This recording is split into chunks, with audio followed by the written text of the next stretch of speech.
টাঙ্গাইল জেলার ভুয়াপুর থানার অন্তর্গত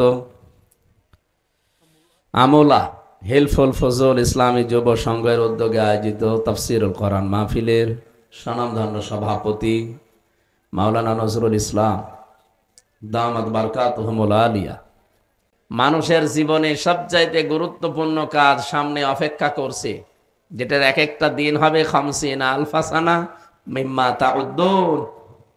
সেটা কিয়ামতের দিন। সেই দিনে হাজির হওয়া লাগবে না?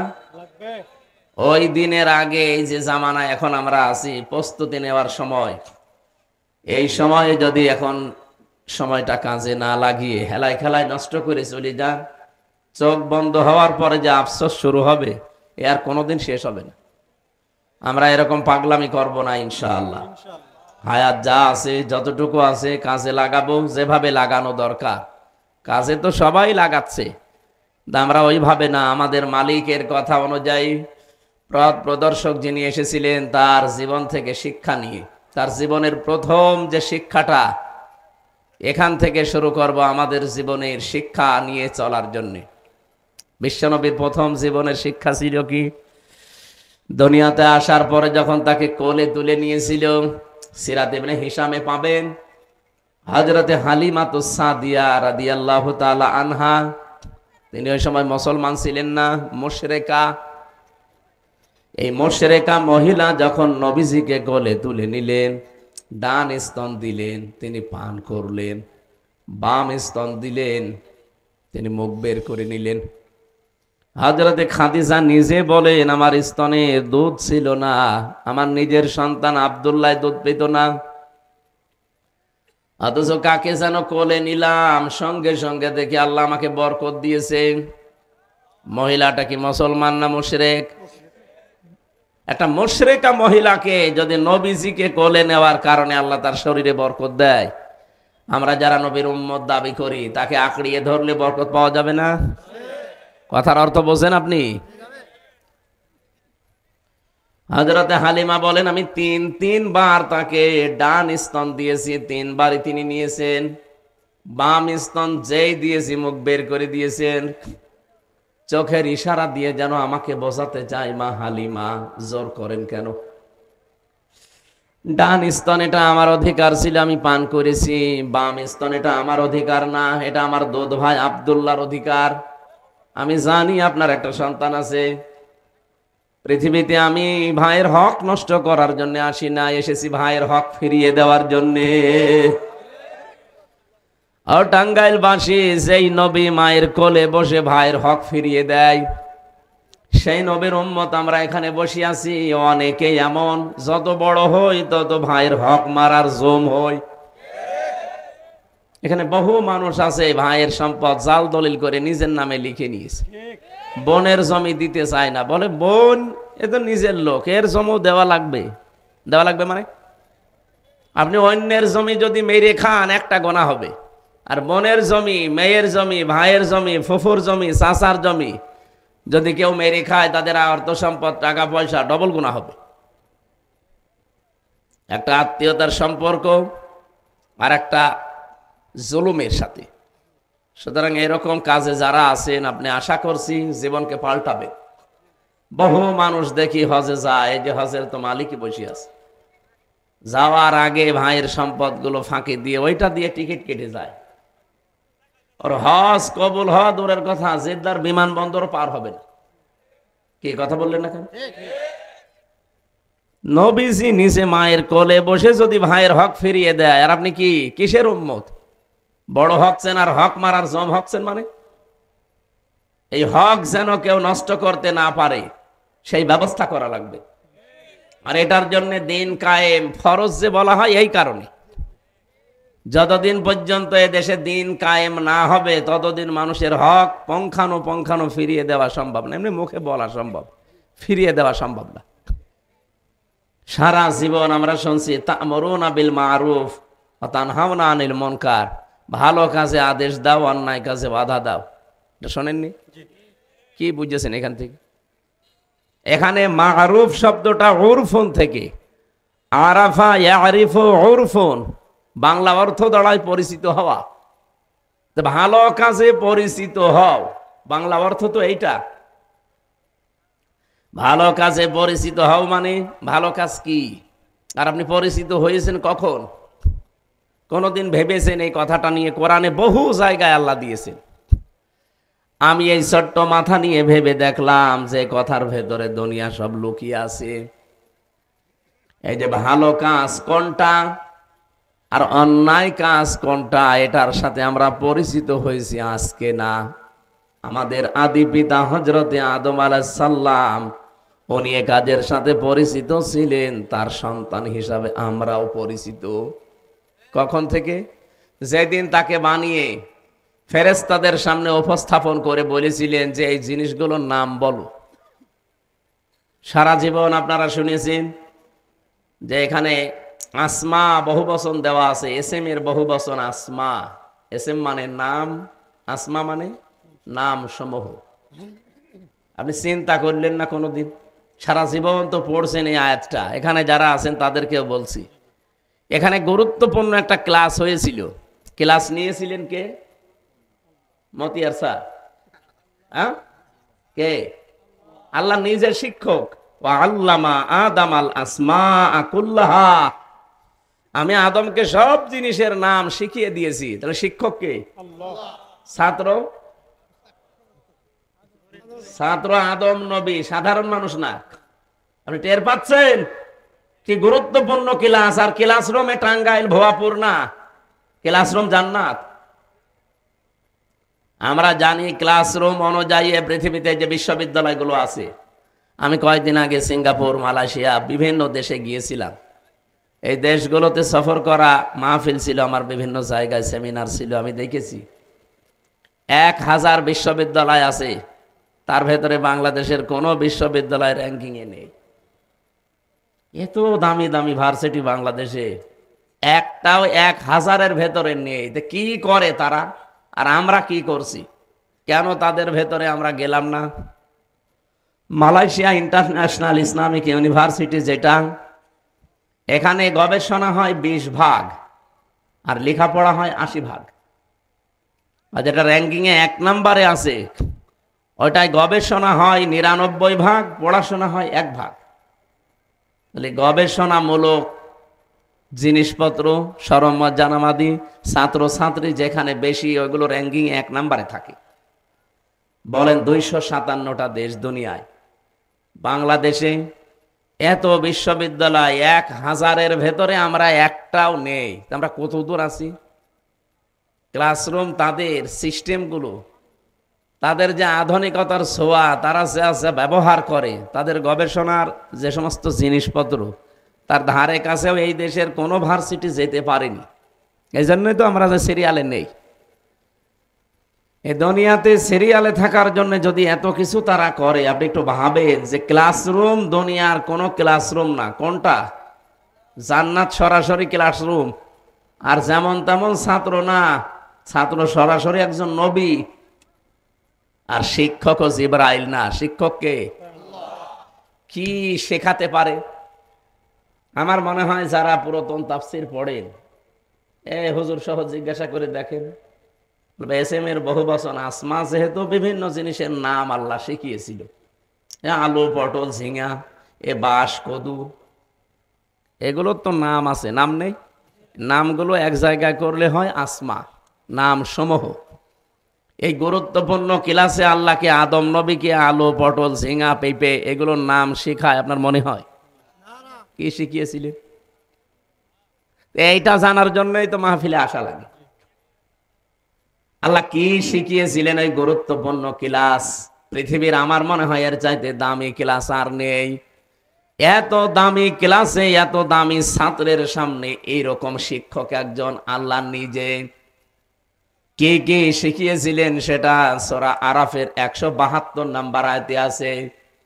ওয়াইদা খাযা রাব্বুকা মিন বানি আদামা মিন যুহুরিহিম যুররিয়াতাহুম ওয়া আশহাদাহুম আলা আনফুসিহিম আলাস্তু বিরাব্বিকুম ক্বালু বালা শাহিদনা ইলা আখিরি আয়াত।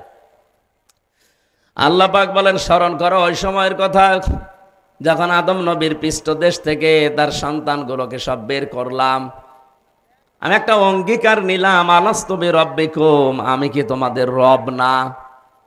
যত রূহ ওই সময় বের হয়েছিল এক বাক্যে জবাব দিয়েছে, ক্বালু বালা, অবশ্যই আপনি আমাদের রব। প্রশ্ন আসতে পারে, বালা শব্দের বিপরীতে আরেকটা শব্দ আছে, সেই শব্দ বললেন না। বালার সমর্থক আরেকটা শব্দ আছে, নাম। নাম মানেও হা, বালা মানেও হা। নাম না বলে বালা বললাম কেন আমরা? নাম মানে নরমালে কোনো জিনিস স্বীকার করা, আর বালা মানে অবশ্যই। এর চাইতে উপরে আর কোনো শক্ত শব্দ আরবিতে নেই। আমরা নরমালে স্বীকৃতি দেই নাই, গুরুত্বপূর্ণ বিষয় এজন্য একেবারে গুরুত্ব দিয়ে সর্বোচ্চ ভাবে বলেছি। একজন দুইজনও না, কলু, এটা বহু বচন। সবাই এক বাক্যে স্বীকার করেছিলাম, কলু বালা, অবশ্যই আপনি আমাদের রব। এই আয়াত থেকে আমাদের শেখার বিষয়, মহান আল্লাহ যেহেতু এখানে শিক্ষক, আদম নবী আমাদের আদি পিতা, ওনাকে এই পৃথিবীতে যত ভালো এবং যত মন্দ সব বিষয়ের মূল থিওরি যেটা, সেটা ওই এক ক্লাসে শিখিয়ে দিয়েছিলেন। এই জন্য ওখান থেকে আদম নবীর পৃষ্ঠদেশ থেকে আমরা যারা দুনিয়ায় কিয়ামত পর্যন্ত আসব, যেহেতু একদিনেই বের হয়েছি, এই জন্য পৃথিবীর সব মানুষের হায়াত একই সমান। ওই দিন বের হওয়ার পর থেকে হয়তো ওর পরেই কেউ কেউ দুনিয়ায় এসেছিল, 100, 200, 500 বছর পরে তারা বিদায় নিয়েছে। তারা এখন বারজাখের জগতে আছে, পর্দার আড়ালে। কথা বলেন না কেন? আমরাও পর্দার আড়ালে ছিলাম, ওখান থেকে এখন আমরা এসেছি 60-70 বছর পরে আমরাও বারজাখের জগতে চলে যাব।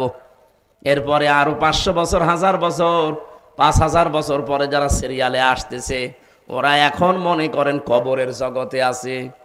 ওরা আসবে দুনিয়ায় কিছুদিন থেকে আবার কবরের জগতে চলে যাবে। আমরা যেমন এসেছি এখন, কিছুদিন আমরা ছিলাম ওখানে, সামনে আবার বিশাল জগৎ। এই হিসাবে আপনি চিন্তা করেন, আদম নবীর যত সন্তান সবার হায়াত এক। কথা বুঝেছেন কিনা বলেন? আনব নবী থেকে শুরু করে কিয়ামতের আগ দিন পর্যন্ত যত মানুষ আসবে দুনিয়ায় সবার হায়াত কিন্তু এই হিসাবে এক। হয়তো কেউ আগে এসেছিল, কেউ পরে আসতেছে, মাঝখানে কেউ বেশি বাঁচে, কেউ কম বাঁচে, তো হায়াত সবার কি? বলেন না কেন? যেহেতু গুরুত্বপূর্ণ একটা ক্লাসে আদম নবী যা যা পেয়েছিলেন সন্তান হিসাবে, আমরা ওই ক্লাসে একই জিনিস পেয়েছি। ভাষা কঠিন হয়ে যাচ্ছে, হ্যাঁ কথা বোঝেন। একই জিনিস আমরাও পেয়েছি। এখানে মতিয়ার স্যারের কাছে যদি আমরা লেখাপড়া কেউ নাও করি, কোনো জ্ঞান অর্জন নাও করি, অন্তত এইটা অটোমেটিক ভাবে আমরা জানি যে এটা ন্যায়, এটা অন্যায়। এই জ্ঞান আপনি শিখলেন কবে? ওই যে আমাদের বাবা আল্লাহ ক্লাসে শিখিয়েছিলেন, ওই দিন থেকে তার পৃষ্ঠদেশ থেকে বের হয়ে যত জ্ঞান ওই একদিনই আমরা পেয়েছি। এজন্য শিক্ষার দুনিয়ায় গ্রহণ করা লাগে না, যেটা ভালো এটা মন্দ ওই এক ক্লাসে আমরা সব পেয়ে গেছি। তা'মুরুনা বিল মা'রুফ ওয়া তানহাউনা আনিল মুনকার, বাবা ইয়া'মুরুনা বিল মা'রুফ ওয়া ইয়ানহাউনা আনিল মুনকার, এটা পুরা কোরআনে বহু জায়গায় আল্লাহ দিয়েছেন। সৎ কাজে আদেশ করো। সৎ কাজে আমি আদেশ করব, সৎ কাজের সাথে আমি পরিচিত হয়েছি কবে? ওই ক্লাসে। যা যা শেখানোর এক ক্লাসে আমার আল্লাহ ওখানে আমাদের বাবাকে শিখিয়েছিলেন। বাবার পৃষ্ঠদেশে আমরা ছিলাম, আমরা ওই দিনই শিখে ফেলেছি। তাহলে ভালো কাজ করার জন্য, অন্যায় কোনটা কোনটা এটা জানার জন্য আলাদা ক্লাস করা লাগছে না, আমরা আগে এর সাথে পরিচিত। ওই পরিচিত কাজগুলো আল্লাহ দুনিয়ায় আমাদের হায়াতে করতে বলেছেন, যে ভালো কাজের আদেশ করো। সে ভালো কাজগুলো কি কি আমরা কিন্তু সবাই জানি, কিন্তু এই জায়গায় যখন নিয়ে যেতে চাই তখন কিছু মানুষের পাগলা কুত্তায় কামড় দেয়।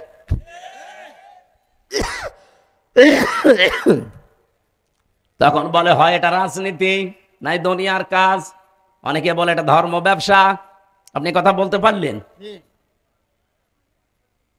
এ কাজ কি শুধু আমার একা? আপনারও তো কাজ, আপনি তো কাদের সাথে পরিচিত।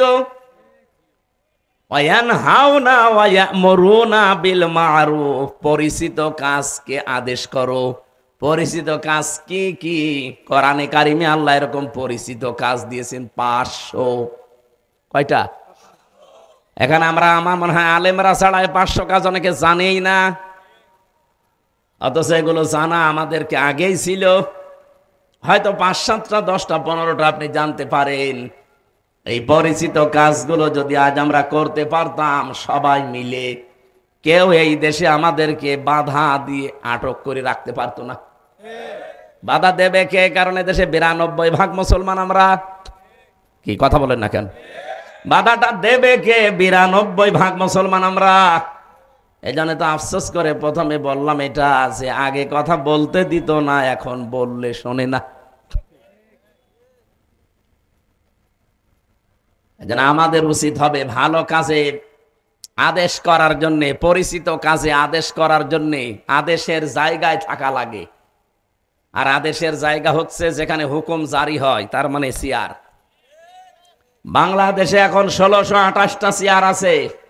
এই চেয়ারগুলোতে যদি সত্যি ইসলামকে আপনি নিয়ে যেতে পারেন, ভালো কাজের আদেশ তাদের দ্বারা 100% কার্যকর হবে। আপনি মানবেন না, আপনার বাবা মানবে। কিন্তু ওই চেয়ারগুলোতে ইসলামে 54 বছর যেতে পারেনি। আমরা এই কাজের কথা বলতে গেলে আপনার কাছে রাজনীতি মনে হয়, আর আপনি যেটা করছেন ওটা কি? ওটা তো দুর্নীতি। ওয়ায়ানহাউনা আনিল মুনকার, অন্যায় কাজে তারা নিষেধ করবে। কে বলেছে আপনাকে? বাংলা অর্থ আপনি অভিধান নিয়ে আসেন তো। পৃথিবীতে কোন অভিধান? আমি বিশ্ববিদ্যালয়ে যতগুলো গেছি বাইরের দেশে, বিশ্বের যতগুলো দেশ আমি ঘুরেছি, কোন দেশে আমি আগে যেয়ে বাইরে থাকি না, আগে যাই ভার্সিটিতে। যে কোনো বিশ্ববিদ্যালয়ে যে দেখে আগে লাইব্রেরিতে কোনো বই পাওয়া যায় আমার মন মতো খুঁজি। ওখান থেকে এই এনহা নাহা শব্দের শাব্দিক অর্থ আমরা যেটা মনে করি, মানে নাহা মানে নিষেধ করা, না, নাহা মানে বাধা দেওয়া। বাধা দেওয়া, প্রাচীর সৃষ্টি করা, প্রতিবন্ধকতা তৈরি করা। এই টাঙ্গাইলে নদী নেই? কি নাম কি? যমুনা। এই যমুনায় স্রোত চলে না? এখন যদি আমি আর আমাদের মাস্টার সাহেবকে নিয়ে মতিয়ার স্যারকে বললাম, স্যার ফু দেন, দুইজন মিলে যদি ফু দিলাম, পানি বন্ধ হয়ে যা হবে? আরে ভাই, আমি আর মতি স্যার না, আমাদের বাবা এসে ফু দিলেও কিছু হবে না। এই জায়গাতে যদি আপনি প্রাচীর দেন, বাঁধ দেন, বাধা সৃষ্টি করেন, পানি বন্ধ হওয়া সম্ভব। এইটার আরবি নাম নাহা। এটাকে আজ আমরা করতে পারছি বাংলাদেশে? কেন করবেন কি করে? সে জায়গায় আপনি আছেন। আপনি ভালো কাজ দেখলেন আদেশ করবেন, অন্যায় কাজ দেখলেন বাধা দেবেন। বাধা দিয়ে তো আবার টিকে থাকা দরকার। টিকে থাকতে গেলে পেছনে ব্যাকআপ লাগে, সাপোর্ট লাগে, পেছনে অন্তত শক্তিশালী কোনো ঠ্যাস লাগে। কিছুই নেই। এইটা তৈরির একটা সুযোগ আল্লাহ এদেশে অলরেডি তৈরি করে দিয়েছে। এবারও যদি আপনি ফেল করেন, 100 বছরে এই সুযোগ আর আসবে না। আগস্টের 5 তারিখের আগে বাংলাদেশে মাত্র 100 জনের 15 জন বলতো আমরা ইসলাম এদেশে কায়েম দেখতে চাই, মাত্র 15 জন। আর এই যে এখন মে মাসের আজ 21 তারিখ, 15 তারিখের রিপোর্ট দেখেন, আন্তর্জাতিক রিপোর্টগুলো। আমি তো যা বলছি আন্দাজে না, সব দেখে শুনে পড়ে বুঝে তারপরে। এই 15 তারিখের রিপোর্ট দিয়েছে মাইক্রোসফট। খ্রিস্টানরা বানিয়েছে এটা, আমরা না। ওরা তো আমাদের জীবনেও পক্ষে কথা বলে না, তারপরও এটা বলতে বাধ্য হয়েছে। 257টা দেশের রিপোর্ট এই বাংলাদেশ সম্পর্কে তাদের অবজারভেশনে। এই দেশে মাত্র এই 9 মাস কয়দিনে মানুষের ভেতরে যে জোয়ার তৈরি হয়েছে, এখন 100 জনের 77 জন মানুষ চাচ্ছে যে দেশে ইসলাম কায়েম হোক। 100 জনের কোথায় 15 জন? 9 মাসে যদি 77% হয়ে যায়, আর কিছুদিন যেতে দেন, এই দেশের 100 জনের 100 জন মানুষ বলবে আমরা এই দেশে ইসলাম চাই। গোবিন্দ পরামানিক হিন্দু, সে বেটা পর্যন্ত গত পরশুদিন জানিয়েছে যে দেশে ইসলাম যদি কায়েম হয় তাহলে আমরা নিরাপদে থাকতে পারবো। এমনকি পৃথিবীর নিকৃষ্ট মানুষ যে 6 জন, তার ভেতরে মোদি 2 নম্বরে। পৃথিবীর এখন সবচাইতে নিকৃষ্ট মানুষের তালিকা আপনি গুগলে সার্চ দেন, 1 নম্বরে নাম পাবেন নেতানিয়াহু। 2 নম্বরে নাম পাবেন মোদি, 3 নম্বরে যেটা পালিয়েছে ওইটা। নাম আমি নিতে কেমন লাগে জানো, ছাতার নাম নেওয়া। এই যে এই মানুষগুলো, বাশার আল আসাদের নাম 4 নম্বরে, ওইটা পালিয়েছে, ওইটাও পালিয়েছে। মানে পালানো গুলোই নাম এসেছে, কারণ এরা তো এমনি পালায়নি, ঠেলার নাম বাবাজি। বিড়াল অত সহজে গাছে ওঠে না, এই কথা বলে না কেন? কত রকমের কিছু দিয়ে ঠেলা দেয়া লিখেছে, তারপরে বিড়াল গাছে ওঠে। এই মানুষগুলো যে তালিকা দুনিয়ায়, তামাম দুনিয়া এদের ঘৃণা করে। আপনি কি মনে করছেন শুধুমাত্র বাংলাদেশের মানুষ? না, তামাম পৃথিবীতে এখন 810 কোটি মানুষ আছে। যার কাছে যাবেন, এই যে 6 জনের তালিকা, এদের নাম বলবেন, পায়খানা দেখলে যেমন ঘৃণা করে, এদের নাম শুনলে ঠিক ওই রকম ঘৃণা করে। আর এই ঘৃণাটা তৈরি করেছে হামজা। বলেন বলেন। ইন্নামা নুমলি লাহুম লিয়াজদাদু ইসমা ওয়া লাহুম আযাবুম মুহিন। সূরা আলে ইমরান 4 নাম্বার পারা 12 নাম্বার পৃষ্ঠা। এটা 9 নাম্বার লাইনের 168 নাম্বার আয়াতের শেষের দিকে আছে। যত তাফসির আপনি পাবেন, যে কোনো তাফসিরে দেখবেন বাংলা আছে এটা। মানুষ যখন পাপ করতে করতে সীমা লঙ্ঘন করে ফেলে, তখন আমার আল্লাহ তাকে আর ছাড় দেয় না। ওই মানুষগুলোর জন্য অপমানজনক শাস্তি আল্লাহ রেডি করে রাখে। কি অপমান আপনি টের পাচ্ছেন? তামাম দুনিয়ায় কেউ তাকে নিতে চায়নি। স্বামীর বাড়িতে আছে, তাও পর ঘরে হয়ে, এমন হয় বেশি দিন থাকতে পারবে না। কারণ যেভাবে আরম্ভ হয়েছে, 275টার উপরে হত্যা মামলা তার নামে। আন্তর্জাতিক অপরাধ ট্রাইব্যুনাল অলরেডি যা চালাচ্ছে, বিশ্বের মানচিত্রে তার মা বিচার করে সরাসরি দেখানো হবে, অলরেডি নিয়ে আসার চেষ্টা চালাচ্ছে।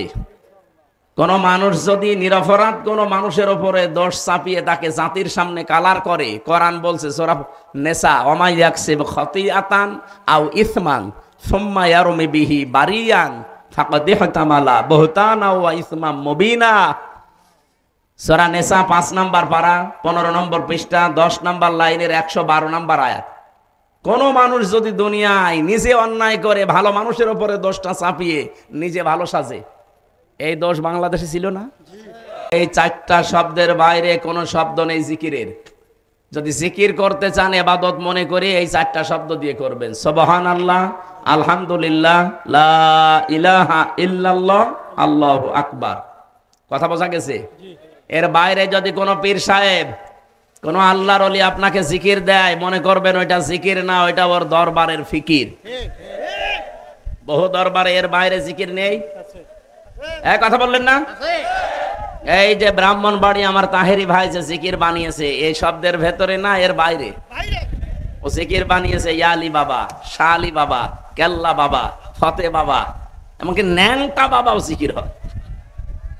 তাহলে এই 4টার বাইরে কোনো শব্দ নেই জিকিরের। যদি থাকে ওটা জিকির না, ওটা ওদের ফিকির। আপনি ইসলামের ভেতরে কিছু নতুন করে দিতে পারবেন না, তাহলে আপনি কাফের। আর ইসলাম থেকে কিছু বাদও দিতে পারবেন না, তাহলেও আপনি কাফের। কারণ ইসলাম পরিপূর্ণ। ইসলাম কি বলেন বলেন? আজকে থেকে এর বাইরে আর জিকির করবেন, সে যত বড় আল্লাহর ওলি আপনাকে জিকির দিক না, এর বাইরে কোনো জিকির নেই। যদি জিকির করতেও চান, এই 4টা শব্দ ভাঙাচোরাও করা যাবে না। কোরআনে আছে সূরা আরাফের 180 নম্বর আয়াতের মাঝের অংশে, ওয়াদারুল্লাযিনা ইলহাদুনা ফি আসমাই, যারা আল্লাহর নাম সমূহকে এলহাদ করে, এলহাদ মানে ভেঙে চুরে ফেলা, খণ্ড খণ্ড করা, যারা আল্লাহর নামকে উলট পালট করে ডাকে, তাদের সাথেও তোমরা ডাকবা না। এ নির্দেশ কার? আরো জোরে। সুতরাং আপনি আল্লাহু আকবার পুরা বলবেন। শুধু আকবার আকবার বললে জিকির হয় না, বলা লাগবে কি আল্লাহু আকবার। এমনকি আলহামদ আলহামদ হবে না, আলহামদুলিল্লাহ বলা লাগবে।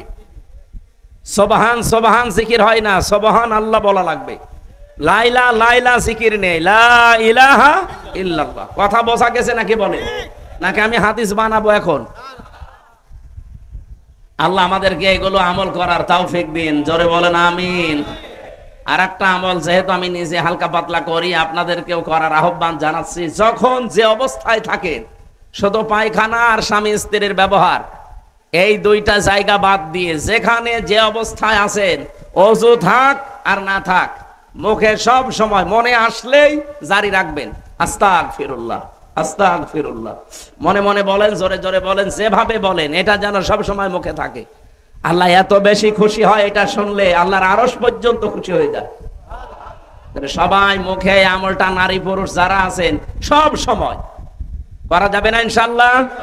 আমার তো মুখে মনে আসলে এইটাই আসে আগে, সে যেখানেই থাকি, গাড়িতে থাকি, বাড়িতে থাকি, কোন জায়গায় বসে আছি, আনমনা হয়ে এই শব্দটা মনে চলে আসে।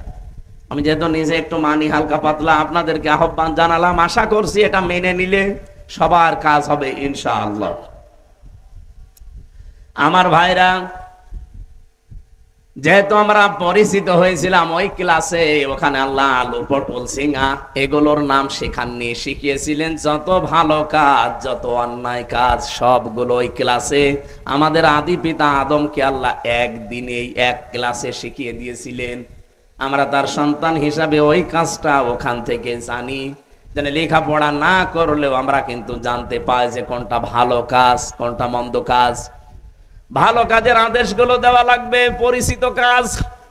অন্যায় কাজ যেগুলো আপনি ওই সময় ক্লাসে পেয়েছেন, নিজেও জানেন যে এটা অন্যায়, অন্যায়টা যাওয়ার পরে শুধু নিষেধ করে ভাই চলি মধ্যে এটা কইরো না, না, এটা তো অনুরোধ।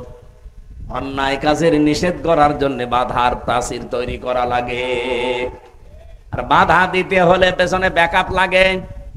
কিছুদিন আগে এই যে জেলে গিয়েছিলাম, 3টা বছর ছিলাম, তার আগে 20 সালে প্রথম দিকে আমার গ্রামে, কুষ্টিয়ার হালসা আমার গ্রামের বাড়ি, ওখানে একটা জেনার ঘটনা ঘটেছিল। বিবাহিতা মানুষেরা জেনা করে ফেলেছে, সাক্ষীও আছে। গ্রামবাসী আমারে বলছে আপনি ফতোয়া দিন, আপনি মুফতি মানুষ, দিয়ে দিলাম ফতোয়া। কারণ বিবাহিত মানুষ যদি জেনা করে, সাক্ষ্য প্রমাণ হয়, তাহলে তাদেরকে পাথর দিয়ে মেরে ফেলা লাগবে, এ পর্যন্ত পুঁতে ফেলে। এটাকে আমি বানিয়েছি, সূরা নূরের ভেতরে আছে না? এখন এই ফতোয়া দেওয়ার পরে গ্রামবাসী যারা আছে, মেম্বার, চেয়ারম্যান, এলাকার সবাই মিলে যদি বলে হুজুর ফতোয়া দিয়েছে, এ কার্যকর করা হবে। ওই মহিলাকে আর ওই পুরুষকে যদি ধরে এনে জনসম্মুখে এ পর্যন্ত মাটির ভেতরে গেড়ে দিয়ে যদি পাথর দিয়ে, ইট দিয়ে মেরে ফেলতো, সঙ্গে সার বলে যেটাকে, আমার মনে হয় ওই মহিলাকে সঙ্গে সার করার আগে আমার এই সঙ্গে সার করতো আগে। মহিলাকে যখনই আপনি জেনার শাস্তি দেওয়ার চেষ্টা করতেন, পুলিশ আমারে ধরতে ফতোয়া দিয়েছে কে, হামজা নিয়ে আসেন। পুলিশ আমারে বলতো এদেশে কি ইসলামের আইন কায়েম আছে, আপনি ফতোয়া কার্যকর করতে গেলেন কেন? ওই মহিলার শাস্তি হবে না, শাস্তি হবে আপনার। কথা বলছেন আমার? কিন্তু আমার পেছনে যদি ব্যাকআপ থাকতো, বাধা দেওয়ার মতো প্রাচীর আমি তৈরি করতে পারতাম, যে অন্যায় করলে বাধা দেওয়া যায়, যার যার দ্বারা চেয়ার লাগে, আইন লাগে। এই কথা বলছেন না? এগুলো যদি আমার হাতে থাকতো, সত্যি করে বলেন তো, কেউ আমাকে নিষেধ করতো? ওই ফতোয়া দিয়েই শুধু শেষ? কার্যকর করলেও কোনো সমস্যা ছিল? আর এখন যেহেতু নেই এই আইনটা, এখন ফতোয়া পর্যন্ত শেষ। এই কাজে যদি সত্যি আমি বাধা দিতে চাই, এই কাজ যদি 100 ভাগ করতে চাই, যেখানেই বাংলাদেশে করবেন, তার আগে আপনি নিজেই শেষ হয়ে যাবেন। আমরা এইটা তৈরি করতে চাচ্ছি। এটা আপনার কাছে রাজনীতি মনে হয়? 100 বছর উলঙ্গ নাচ চলছে কুষ্টিয়ার একটা থানায়, 100 বছর। ওই মেলার নামে নাচের আয়োজন করে, ওটা আর একটা উলঙ্গ নাচই। উলঙ্গ বলতে অর্ধ উলঙ্গ নাচের ব্যবস্থা করে। এর এখন এই দেশে যারা, এই যে বললাম না, 15 থেকে প্রায় 77 জন মানুষ এখন চাচ্ছে দেশে আমরা ইসলামের আইন চাই। এরা এখন সব এক জায়গায় হয়ে গেছে। এরা বলছে না, এই অর্ধ উলঙ্গ মেলা আমরা চলতে দেব না। এই নিয়ে কুষ্টিয়াতে আজ ব্যাপক সংঘর্ষ, অনেকগুলো মানুষ অলরেডি আহত। যারা ইসলামের পক্ষে আছে তারা তো সওয়াবের নিয়তে বলছে না, এই অন্যায় আমরা হতে দেব না। আর যারা এগুলোতে আনন্দ পায়, এই নিষিদ্ধ কাজ করে যারা শান্তি পায়, ওরা বলছে না, আমরা এগুলো করবই। আপনি সৎ কাজের আদেশ যখন দিলেন, অন্যায় কাজে বাধা দেবেন না? এই কথা বলেন না কেন? এই বাধা দেবেন যারা বুঝে ফেলেছেন, তারা যত কিছু সামনে আসুক সব উপেক্ষা করে বাধা দিতে গেছে। এই শুরু হয়েছে মারামারি। এই জন্যই তো আমরা বারবার মানুষকে বোঝাতে চাই, দিন যতদিন কায়েম না হবে ততদিন পর্যন্ত আপনি যত সফিগিরি করেন পূর্ণাঙ্গ ইসলাম মানতে পারবেন না। আজকে ওসি এসেছিল দেখা করার জন্য আপনাদের। আমার এই গাড়িটা এখন এখান থেকে যদি ছাড়ি কুষ্টিয়া পর্যন্ত যদি আমি যাই, কমপক্ষে 3 থেকে 4 জায়গায় গাড়িটা আমার ধরবে। রাস্তায় যারা পাহারা দিচ্ছে তারা গাড়ি থামিয়ে বলবে হুজুর দোয়া চাই। এখন যদি বলে দোয়া করে আসলাম, না, যে দোয়া নিয়ে আসলেন ওই দোয়া দেন। কথা বলছেন? আপনারা যে দোয়া দিয়েছিলেন এখন আমার রাস্তায় যেতে যেতে কারোকে 1000 2000 দোয়া দেওয়া লাগবে। তাদেরও দোষ না, কারণ তারা রাত জেগে ডিউটি করছে। ঠিক আছে, পাহারা দিচ্ছেন, আপনি নেন দোয়া। গত পরশুদিন আমি খুলনা থেকে আসছিলাম দাকব। এই আসার সময় গাড়িটা আটকে টাকাও আমি দিলাম। আমার দিকে তাকিয়ে বলছে হুজুর মন খারাপ করবেন না, দোয়া যখন দেখছেন দোয়ার মতো দেন। এ দোয়া আমরা শুধু একা ভাগ নেই না, আমাদের উপরে যারা আছে উপরওয়ালাকে দেওয়া লাগে। আমরা তো চাই না এগুলো, তো বাস্তবে অনেক জায়গায় আমরা বাধ্য হই এই দোয়া নিতে, কারণ প্রতিদিনের টার্গেট ফিল আপ করা লাগে। হয়তো 20,000 করে দেওয়া লাগবে উপরওয়ালাকে প্রতিদিন, এটা আমার যেভাবেই হোক কালেকশন করতে হবে, এই জন্যই তো দোয়া চাই। এখন বলেন তো, এই মানুষগুলো যারা দায়িত্বে আছে এরা যদি অন্যায় করতে নাও চায়, উপরওয়ালার নির্দেশে তারা বাধ্য হচ্ছে। এই জন্য কোরআন হাদিসের মূল বক্তব্য এটা, যে কোরআন কায়েম করো। মান ক্বারাআল কোরআনা ফাস্তাযহারাহু ফাহাল্লা হালালাহু ওয়া হাররামা হারামাহু। যদি কেউ কোরআন পড়ে আর কোরআনকে যদি ইজহার করার চেষ্টা করে, ইজহার মানে না না, এখানে ইজহার মানে বিজয় করা। ওটা তো আরবি গ্রামারে যেখানে আমরা তাসবিহ পড়ি সেই জায়গায় ইজহার মানে প্রকাশ করা, ইজহার মানে স্পষ্ট করা।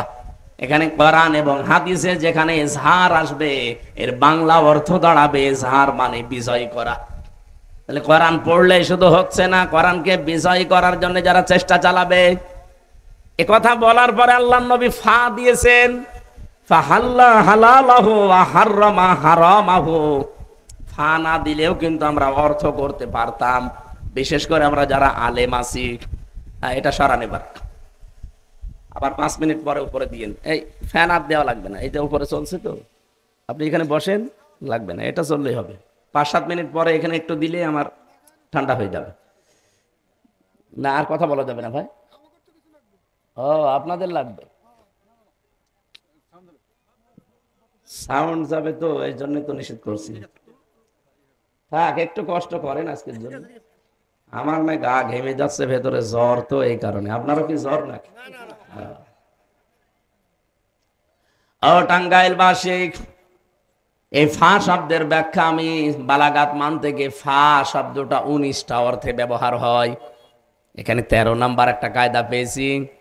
ওপরে বর্ণিত কোনো কাজ যদি দুনিয়ায় কেউ করে থাকে, পরে যে শব্দগুলো আসছে এটা ব্যাখ্যা করার জন্য মাস্ট বি তার জীবনে এটা ঘটবে, এমন অর্থ আসে।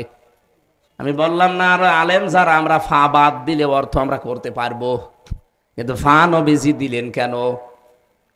কোরআন যারা পড়ে আর কোরআনকে যারা বিজয় করার জন্য চেষ্টা চালায়, ফাহাল্লা হালালাহু ওয়া হাররামা হারামাহু, হালালকে হালাল জেনে আঁকড়িয়ে ধরে আর হারামকে হারাম জেনে ছেড়ে দেয়, আদখালাহুল্লাহুল জান্নাহ। নবীজি বলেন আল্লাহ তাকে জান্নাতে দিয়ে দিয়েছে, না দেবে? হ্যাঁ, কি বাংলা অর্থ কি আসবে বলেন? আদখালাহুল্লাহুল জান্নাহ, আল্লাহ পাক নবী বলেন যে আল্লাহ তাকে জান্নাতে দিয়ে দিয়েছে, না দেবে? দিয়ে দিয়েছে। এটা মাঝি পাস্ট, এটা অতীতকালের শব্দ। আমার প্রশ্ন হচ্ছে আলেমের কাছে, আমরা এখনো তো মরি নাই, তো জান্নাতে চলে গেলাম কি করে? তাহলে এই হাদিসটা ভুল। আপনার ঘুমাচ্ছে বলেন, আপনি বলেন। এখনো তো আমরা মরি নাই, তা আমাদের জন্য তো নবীর কথা বলা ঠিক হয়নি। তো আমরা মরবো, তারপরে বিচার আচার হবে, এরপরে জান্নাত জাহান্নাম। কেন আদখলা দিলেন? মোসারে দিতে পারতেন, বর্তমান, ভবিষ্যৎ, প্রেজেন্ট, ফিউচার, পাস্ট দিয়েছেন, অতীতের শব্দ মাঝি লাগিয়েছেন। এ কারণে নবীজি গ্যারান্টি দিতে চায়, সত্যি যদি কোরআনে কারিম এদেশে কোন জায়গায় বিজয়ী শক্তি হিসাবে থাকে, ওখানকার মানুষ হালালকে হালাল আর হারামকে হারাম ছেড়ে 100 ভাগ ছেড়ে দিতে পারবে। আর যেই দেশে হালালকে হালাল জেনে আঁকড়িয়ে ধরা যায়, হারামকে হারাম জেনে ছেড়ে দেওয়া যায়, ওই জায়গাটা একটা মিনি জান্নাত হয়ে যাবে। সেরকম দেশ দরকার না? আমরা হালালকে হালাল জেনে এখন অনেকে মানতে পারছি না, হারামকে হারাম জানার পরেও ছেড়ে দিতে পারছি না, ইচ্ছা থাকার পরেও। এরকম জায়গা দেশে আছে না? আপনি চেয়ারম্যানকে জিজ্ঞাসা করেন, প্রধান শিক্ষককে জিজ্ঞাসা করেন, অনেক জায়গায় এমন আছে হালালকে হালাল জানার পরেও আঁকড়িয়ে ধরা যায় না, হারামকে হারাম জানার পরেও ছেড়ে দেওয়া যায় না, কারণ ইসলাম কায়েম না থাকলে এটা সম্ভব না। এই জন্যই তো ফাস্তা সাহারাহ দিয়েছেন যে কোরআনকে যে ব্যক্তি বিজয় করার চেষ্টা করে, বিজয় করার পদ্ধতি হয়তো বিভিন্ন রকমের আছে, এক একজন এক একটা পদ্ধতি নিয়েছে। এই দেশে গণতান্ত্রিক পদ্ধতিতে কেউ কেউ নিয়েছে, এই পদ্ধতিটা ভুল হতে পারে, এই পদ্ধতি ভুল হতে পারে, কিন্তু তাদের মনের অবস্থা তো ঠিক আছে। আল্লামা সাইয়্যিদ আবুল আলা মওদুদী রহমতুল্লাহ আলাইহি, উনি রাষ্ট্র চিন্তক ছিলেন, রাষ্ট্র নিয়ে চিন্তা করতেন কি করে ইসলাম কায়েম করা যায়। হাজারো পথ মত বিভিন্ন সিস্টেম আছে, উনি একটা পন্থা নিয়েছেন যে গণতান্ত্রিক পদ্ধতিতে এই চিন্তা ভাবনা করে ইসলাম কায়েম করা যায়, কারণ এই উপমহাদেশে এটা চলছে। তার চিন্তা ভাবনা ভুল হতে পারে, কিন্তু তার মনের ইখলাস, তার অবস্থা যদি ঠিক থাকে, আপনি যদি কায়েম করে ফেলতে পারেন, আল্লাহর সাহায্য মাস্ট বি ইদা জা নাসরুল্লাহি ওয়াল ফাত। যখন আল্লাহর সাহায্য আসবে তখন আপনি বিজয় দেখতে পাবেন। আর বিজয় আসলেই কয়েকটা জিনিস সামনে চলে আসে, ওয়ারাইতান নাসা ইয়াদখুলুনা ফি দীনিল্লাহি আফওয়াজা। হে নবী, আপনি তখন দেখবেন দলে দলে পালে পালে মানুষ ইসলামে প্রবেশ করছে। আজকের রিপোর্ট দেখেছেন না দুপুর বেলার? বাংলাদেশে শুধু একটা জেলার একটা থানার রিপোর্ট পেলাম, বাংলাদেশে নাটোর, এখান থেকে খুব বেশি হলেও মনে হয় 100 কিলো হবে, এত হবে না, 60-70 কিলো হবে। এই নাটোর জেলার একটা থানা বড়াই গ্রাম, আজকের রিপোর্ট পেয়েছি মাত্র 1 মাসে 94,000 মানুষ একামতে দিন পালন করবে বলে তারা ফর্ম পূরণ করে অলরেডি বাপ্পার নাম লিখিয়েছে। 1 মাসে যদি একটা থানার 630টা থানা বাংলাদেশে, একটা থানার 1 মাসের রিপোর্টে, এগুলো তো আমি বানিয়ে বানিয়ে বলছি না। আপনি আমাকে আসেন, আপনাকে আমি দেখাবো, কম্পিউটার ভেড়ান এখানে। সারা বাংলাদেশে এখন ইসলাম চায় এই পরিমাণ মানুষ হচ্ছে 7,80,00,000। এমনি জালেমদের মাথা খারাপ হয়ে গেছে, এমনি রাম আর বামরা এমন পাগল হয়ে গেছে, তারা টের পাচ্ছে যে আমাদের পায়ের নিচে আর মাটি নেই।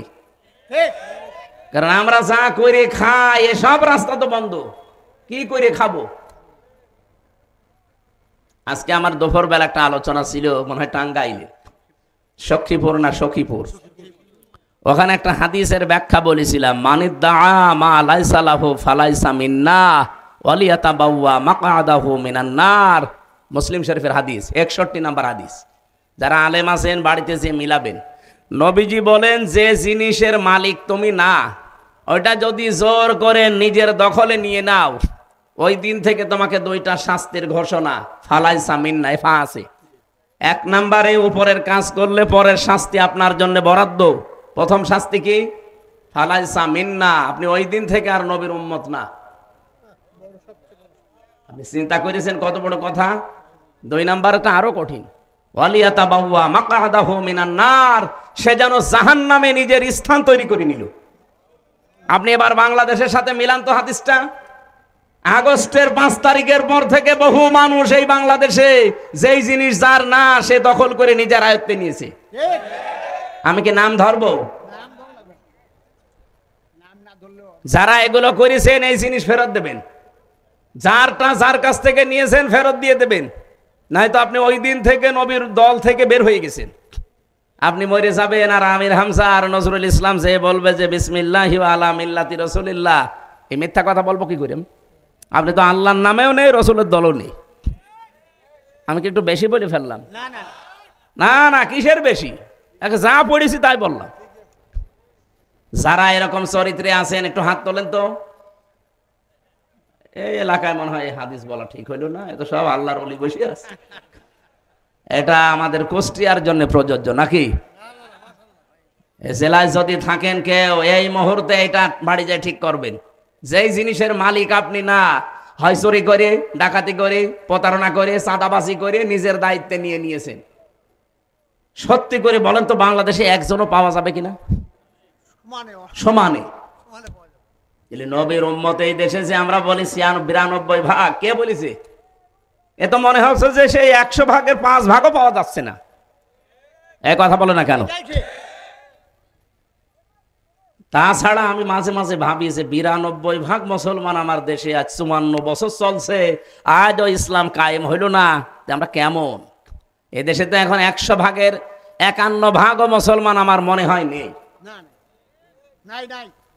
একজন রিকশা চালাতো, বহু কষ্ট করে 1 কেজি খাসির মাংস কিনে বৌমাকে রান্না করতে বলছে যে আমি গোসল করে আসি, তুমি রান্না করো। খাসির মাংস সবসময় পাওয়া যায় না, বহু কষ্ট করে কেনা। ও বৌমা চিন্তা করছে দেখি কেমন লাগে, 1টা 2টা খেতে খেতে ছাতা ফিরায় সব শেষ করে ফেলিছে। শ্বশুর গোসল করে এসে বলছে কই? খাবার যখন দিয়েছে প্রথমে দিয়েছে মূলা, আলু। শ্বশুর মনে মনে ভাবছে যে আসল তরকারি কই? বলছে বৌমা সে মাংস। বলছে শ্বশুর আব্বা আমারে লজ্জা দেবেন না, আপনি যখন গোসল করতে গেলেন আমি রান্না কমপ্লিট করে ঢাকনা দিয়ে ঢেকে রাখলাম, কলে পানি আনতে গেছি, এসে দেখি দুষ্টু বিড়াল সব খেয়ে ফেলিস। যা দেব আপনাকে তো দেওয়ার মতো আর কায়দা নেই। শ্বশুর চিন্তা করছে 1 কেজি মাংস, শুধু রান্নাঘর থেকে কলের ওপরে পানি আনতে গেল, এতটুকু সময়ের ভেতরে বিড়াল সব খেয়ে ফেলল। পাশে তাকিয়ে দেখে সে বিড়াল মিউ মিউ করছে, খপ করে চেপে ধরিস, 4 হাত পা রশি দিয়ে টাইট করে বেঁধে দিছে। দাড়ি পাল্লা এনে ওজন দিয়ে দেখে 1 কেজি। বলছে বৌমা এটা যদি বিড়াল হয় তো মাংস কই? আর এটা যদি মাংস হয় তাহলে সে বিড়াল কই? এই বিড়াল যদি 1 কেজি মাংস খায় তাহলে এর ওজন হবে 2 কেজি। কথা বলছে না? এই দেশে আমরা 96-92 ভাগ মুসলমান বলি, ওটা শুধু আদম শুমারিতে আছে, আর ওই ছোটকালে আগা কাটা আছে।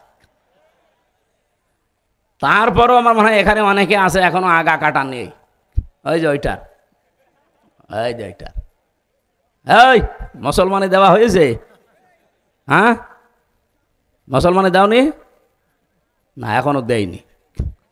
তো এরকম বহু আগা কাটা ছাড়া মানুষ এখানে আছে। 96 ভাগ 92 ভাগ মুসলমান হচ্ছে না। আপনি তো অলরেডি নবীর দল থেকে বের হয়ে চলে গেছেন, যারা অন্যের জিনিস নিজের দায়িত্বে নিয়ে নিয়েছেন।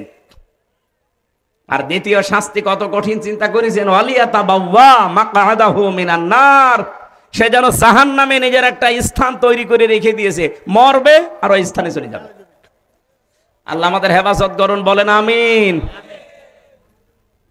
আমরা আজ হালালকে হালাল জেনে যদি সত্যি মানতে চান, হারামকে হারাম জেনে যদি সত্যি ছেড়ে দিতে চান, পৃথিবীতে যদি মিনি একটা জান্নাত দেখতে চান, আদখালাহুল্লাহুল জান্নাহ, মাস্ট বি সব ভুলে যান।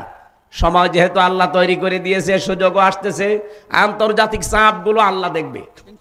আল্লাহুম্মা ইন্না নাজআলুকা ফি নুহুরিহিম ওয়া নাউযু বিকা মিন শুরুরিহিম। জেলখানায় থাকতে এই দোয়াটা মনে হয় হাজার হাজার বার পড়েছি। এত বিশ্বাস নিয়ে পড়তাম। এর বাংলা অর্থ হচ্ছে, আল্লাহ আমার বিরুদ্ধে যারা ষড়যন্ত্র করছে তাদের মোকাবেলা করার জন্য আমি তোমারে রাখলাম। কারণ আমার বিরুদ্ধে ষড়যন্ত্র তো এ ভাই করেনি, এ সলিমদ্দি কলিমদ্দি করেনি, সরাসরি রাষ্ট্র করেছিল।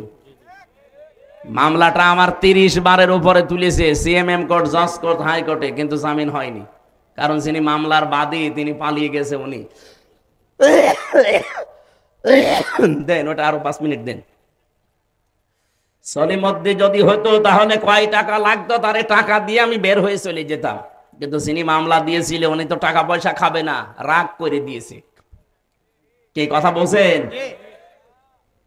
আমাদের উদ্দেশ্য হচ্ছে, ভাই আপনি রাগ করেন আর খুশি হন, আমি কারো দিকে তাকিয়ে, মনের দিকে তাকিয়ে কথা বলি না, আমি আল্লাহর দিকে তাকিয়ে বলছি। যতদিন এই দেশে কোরআন এজহার না হবে, দল মত জাতি বর্ণ ধর্ম নির্বিশেষে কেউ তার অধিকার ফিরে পাবেন না। এটা ফিরে পাওয়ার জন্য কোরআনে কারিমকে ইজহার করাই লাগবে। কারণ অমান হাকামা বিহি আদালা, যারা কোরআন দিয়ে বিচার করে তারা শুধু ন্যায় বিচার কায়েম করতে পারে, তাছাড়া কেউ কোরআনের বাইরে গিয়ে ন্যায় বিচার কায়েম করতে পারে না। হয় অবিচার হবে তার মনের অজান্তে, অথবা সে জেনে শুনে অবিচার করবে। আমি সিঙ্গাপুরে একটা বক্তব্য দিয়েছিলাম,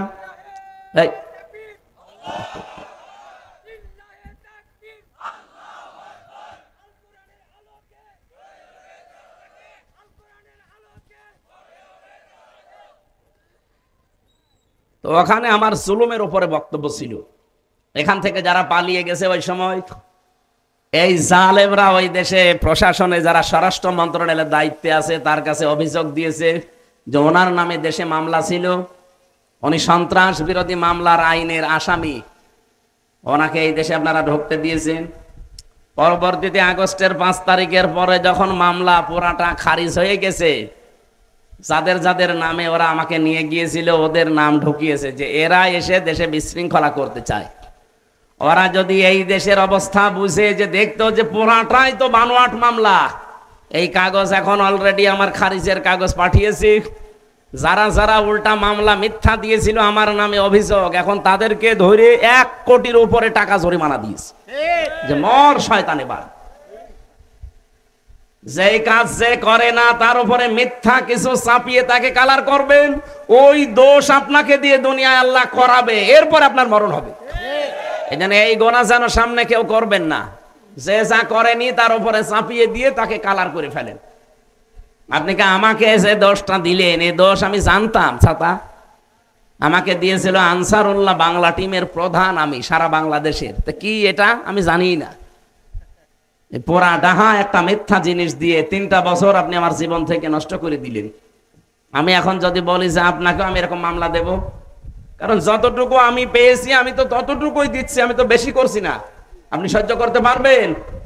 আমার জীবনের উপরে যত কঠিন পরিস্থিতি তৈরি করেছিলেন, জেলে রেখেছিলেন, জেলে না, ওটা তো জেল ছিল না, ওটা ছিল ফাঁসির কন্ডেম সেল, যেখানে মার্ডার মামলার আসামিরা থাকে। আমি কি মার্ডার করে গেছি? আমার সন্দেহ ভাজক ধরেছিলেন, আর রেখিলা রাখলেন কোথায়? যোগাযোগ বিচ্ছিন্ন করে দিয়েছিল 3 বছর। আমি জানি না বাইরে কেউ আছে কিনা, এমন একটা জায়গায় তালাবদ্ধ করে 24 ঘন্টা সিসি ক্যামেরা দেওয়া, কেউ আমার সাথে যেন কথাও না বলে। এত কঠিন করলেন কেন? যা যা করেছিলেন আল্লাহ আপনাদের উপরে ঠিক তাই তাই করবে। আপনি দেখেন এখন যারা এই জুলুমের সাথে জড়িত ছিল তারা এখন বুক ফুলিয়ে বেড়াতে পারে। নিষিদ্ধ কয়েকটা সংগঠন আছে এই দেশে, ছাত্রলীগ, আওয়ামী লীগ, নিষিদ্ধ না?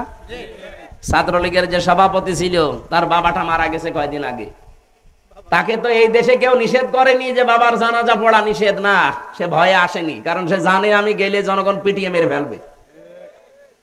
মালয়েশিয়াতে আমি যে হোটেলে ছিলাম, নিচে নেমে দেখি 2 শয়তান বসে বসে চা খাচ্ছে। কি গো এখানে? তো হুজুর আমরা আগেই পালিয়েছি। আপনি আগে পালালেন কেন? আপনার না 620টা বাড়ি বানিয়েছেন, বলছে থাকবো কি করে, বাড়ি তো আর বৈধ না। ও নিজেই বলছে যে হুজুর এখন দোয়া করেন, এখন অন্য দোয়া করলে কবুল হবে?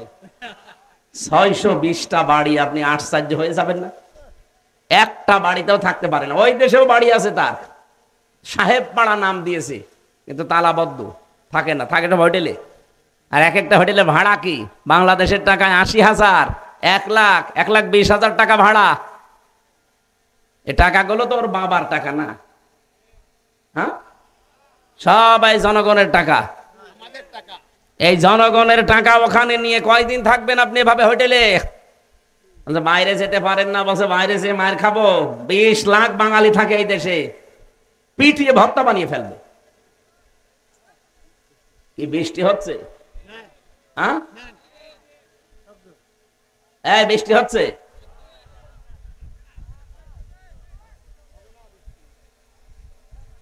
কালকে একবার সে রাজবাড়িতে বৃষ্টির পানি মাথায় পড়ে আমার যে ঠান্ডা জ্বর এসে গেছে, এখানে দরকার একটা ছাতা দিয়ে। আমরা আর বেশি বিস্তারিত বলতেও চাচ্ছি না। মূল শিক্ষা আমার আজকের ছিল, যেহেতু আর 14 দিন পর একটা দিবস আসতেছে, কোরবানি। বলেন বলেন। এই ঈদুল আজহার প্রায় 27টা শিক্ষা আল্লাহ আমাদের দিতে চান, এক বছর পরে পরে আসে। এই 27টা শিক্ষা যদি আমরা দুনিয়াতে নিতে পারতাম, কোরবানি প্রতি বছরে বছরে আসা লাগতো না, একবারেই আমাদের কোরবানির শিক্ষা দেশে ইসলাম কায়েম করে দিত। আমরা যেহেতু বিস্তারিত যদি বৃষ্টির কারণে বলতে নাও পারি, আমার ওই যে গাড়ি আছে, আমার লিখিত বই পাবেন মেয়েদের দাম্পত্য জীবনের উপরে, পারিবারিক জীবনের যে কলহ ঝামেলা চলে, এগুলো মিটাতে হয় কি কি করে, কোরআন দিয়ে লেখা আছে। ওটা নিয়ে মেয়েকে, বউকে, মাকে, ফুফুকে এদেরকে পড়তে দেবেন। ওই গাড়ি থেকে নিয়ে যেয়ে পড়াবেন। আশা করছি 120 পৃষ্ঠা লিখেছি, কাজে লাগবে আপনাদের। শিক্ষিত মানুষের জন্য একটা বই আছে সৃষ্টি নিয়ে, যারা লেখাপড়া করেন, গবেষক যারা চিন্তা ভাবনা করে পড়েন, তারা ওইটা নেবেন। আর মেয়েদের জন্য ওইটা নিয়ে যাবেন, কাজে লাগবে যদি আমরা শেষ পর্যন্ত যেতে না পারি। আপনারা ভেতরে আসেন, ভেতরে আসেন। বৃষ্টির পানি মাথায় পড়লে আমার মতো আবার অসুস্থ হয়ে যাবেন। সুবহানাল্লাহ, আলহামদুলিল্লাহ, লা ইলাহা ইল্লাল্লাহ। আসলে শীতের সময় ছাড়া এই সময় একটা রিস্ক হয়ে যায়, কখন বৃষ্টি চলে আসে। এই যে মাথায় পানি পড়ছে, আবার হবে না। আমার আয়াত ছিল আজকের মূল বিষয়, অলিকুল্লি উম্মাতিন জাআলনা মানসাকান। আমি প্রত্যেকটি উম্মতের জন্য মাংসাক দিয়েছিলাম। মাংসাক মানে কোরবানি। কেন কোরবানি দিয়েছি, কেন এটা করা লাগবে? শুধু গোশত খাওয়ার জন্য নাকি? না, লিয়াজকুরু ইসমাল্লাহি আলা মা রাযাকাহুম মিন বাহিমাতিল আনআম। রিজিক হিসাবে যেগুলো আল্লাহ দিয়েছে, এটা সবাই করার সময় যেন নাম উচ্চারণ হয় কার? এ কোন নাম? ওই যে আমি এসএম এর ব্যাখ্যা করছিলাম। আমরা আবার সামনে যদি কোনো জায়গায় এই মুরব্বী আমার নিয়ে আসতে চাই, যদি আসি আবার কথা বলবো। 1 ঘন্টা চলছে, আমরা আর এই বৃষ্টির কারণে বলতে পারছি না। আল্লাহুম্মা আমিন। লা হাওলা ওয়ালা কুওয়াতা ইল্লা বিল্লাহিল আলিয়্যিল আযীম। রব্বুল আলামিন কত সুন্দর করে তারা কোরআনের ময়দান সাজিয়েছিল।